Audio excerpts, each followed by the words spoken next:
ನಮಸ್ಕಾರ ಸ್ನೇಹಿತರೆ. ಕನ್ನಡ ಸಿನಿಮಾ ರಂಗದಲ್ಲಿ ಬಾಕ್ಸ್ ಆಫೀಸ್ ಸುಲ್ತಾನ ಅನ್ನೋ ಬಿರುದು ಪಡೆದಿದ್ದ ಡಿ ಬಾಸ್ ದರ್ಶನ್ ತೂಗುದೀಪ್ ಅವರು ಒಂದೊಂದು ಸಿನಿಮಾ ಮೂಲಕ ಕೋಟಿ ಕೋಟಿ ರೂಪಾಯಿ ಸಂಪಾದನೆ ಮಾಡುತ್ತಿದ್ದರು.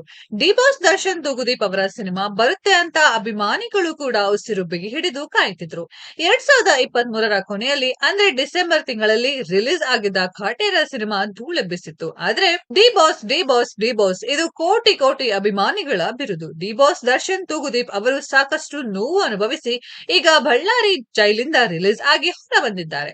ಡಿ ಬಾಸ್ ದರ್ಶನ್ ತೂಗುದೀಪ್ ಅವರ ಈ ಕಷ್ಟ ಮತ್ತು ನೋವು ನೋಡಿ ಅಭಿಮಾನಿಗಳು ಕೊರಗುತ್ತಿದ್ದಾರೆ ಹಾಗೂ ಮರುಗುತ್ತಿದ್ದಾರೆ. ಡಿ ಬಾಸ್ ದರ್ಶನ್ ತೂಗುದೀಪ್ ಅವರಿಗೆ ಬೇಕು ಅಂತಲೇ ಅನ್ಯಾಯ ಮಾಡಲಾಗಿದೆ ಎಂಬ ಆರೋಪ ಕೂಡ ಮಾಡ್ತಿದ್ದಾರೆ. ಇಂತಹ ಸಮಯದಲ್ಲೇ ಮುಂದೆ ಯಾವ ಸಿನಿಮಾ ಬರುತ್ತೆ ಅಂತ ಕಾಯ್ತಿದ್ದಾರೆ. ಆದ್ರೆ ಹೀಗೆ ಕಾಯ್ತಿದ್ದ ಡಿ ಬಾಸ್ ದರ್ಶನ್ ಅಭಿಮಾನಿಗಳಿಗೆ ಇದೀಗ ಆಘಾತವೇ ಎದುರಾಗಿದೆ. D boss Darshan Thoogudeep Kannada cinema ರಂಗದಿಂದ ನಿವೃತ್ತಿ ಘೋಷಣೆ. ಕನ್ನಡ ಸಿನಿಮಾ ರಂಗದಲ್ಲಿ ಡಿ ಬಾಸ್ ದರ್ಶನ್ ತೂಗುದೀಪ್ ಅವರು ನೂರಾರು ದಾಖಲೆಗಳ ನಿರ್ಮಾಣ ಮಾಡಿದ್ದು ಒಂದು ಸಿನಿಮಾಗೆ 25 ಕೋಟಿ ರೂಪಾಯಿ ಸಂಭಾವನೆ ಪಡೆಯುತ್ತಾರೆ ಎಂಬ ಮಾತು ಇದೆ. ಆದ್ರೆ ಸಿನಿಮಾಗೆ 25 ಕೋಟಿ ರೂಪಾಯಿ ಸಂಭಾವನೆ ಪಡೆಯುವ ಬಗ್ಗೆ ದರ್ಶನ್ ಅವರಿಂದ ಅಥವಾ ಕುಟುಂಬದವರಿಂದ ಯಾವುದೇ ಅಧಿಕೃತ ಮಾಹಿತಿಗಳು ಇಲ್ಲ. ಹೀಗಿದ್ದಾಗಲೇ D boss Darshan Thoogudeep Kannada cinema ರಂಗದಿಂದಲೇ ನಿವೃತ್ತಿ ಘೋಷಣೆ. ಹೌದು, ಎಲ್ಲ ಸರಿಯಾಗಿ ನಡೆದಿದ್ದರೆ ಇಷ್ಟೊತ್ತಿಗೆ ಡಿ ಬಾಸ್ ದರ್ಶನ್ ತೂಗುದೀಪ್ ಅವರ ಹೊಸ ಸಿನಿಮಾ ಮುಗಿದು ಹೋಗ್ಬೇಕಿತ್ತು.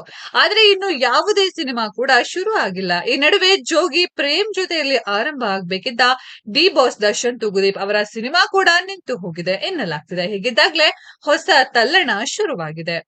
D boss Darshan Thoogudeep Kannada cinema ರಂಗದಿಂದ ನಿವೃತ್ತಿ ಘೋಷಣೆ ಮಾಡಿದ್ದಾರೆ ಅಂತ ಇದೀಗ ಸೋಷಿಯಲ್ ಮೀಡಿಯಾದಲ್ಲಿ ಸುದ್ದಿ ಹಬ್ಬಿಸಲಾಗುತ್ತಿದೆ. ಎಲ್ಲೆಡೆ ಡಿ ಬಾಸ್ ದರ್ಶನ್ ತೂಗುದೀಪ್ ಅವರ ವಿರೋಧಿಗಳು ಈ ರೀತಿ ಸಿನಿಮಾಗಳು ನಿಧಾನ ಆಗುತ್ತಿರುವ ವಿಚಾರವನ್ನೇ ದೊಡ್ಡದು ಮಾಡ್ತಿದ್ದಾರೆ. ಅಲ್ಲದೆ D boss Darshan Thoogudeep Kannada cinema ರಂಗದಿಂದ ನಿವೃತ್ತಿ ಘೋಷಣೆ ಮಾಡಿದ್ದಾರೆ ಅನ್ನೋ ಸುದ್ದಿ ಹಬ್ಬಿಸುತ್ತಿದ್ದಾರೆ.